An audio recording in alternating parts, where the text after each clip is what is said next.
हामी गा र यीको बारेमा आज बुझ्नेछौँ। गा र यी भनेको नेपालीमा ले। जस्तै वाक्यमा संज्ञाको पछाडि टाँसिएर कर्ताको कामलाई निर्दिष्ट गर्ने अर्थ बुझाउनको लागि कर्ता कारकको पछाडि जोडिन्छ।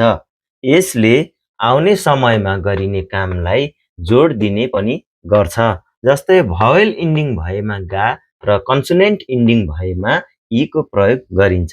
जस्तै उदाहरणमा यी गसुन कफी गा आनिम निदा, यो चिज चाहिँ कफी होइन। जस्तै छिबी खयो, यो घर ठुलो छ।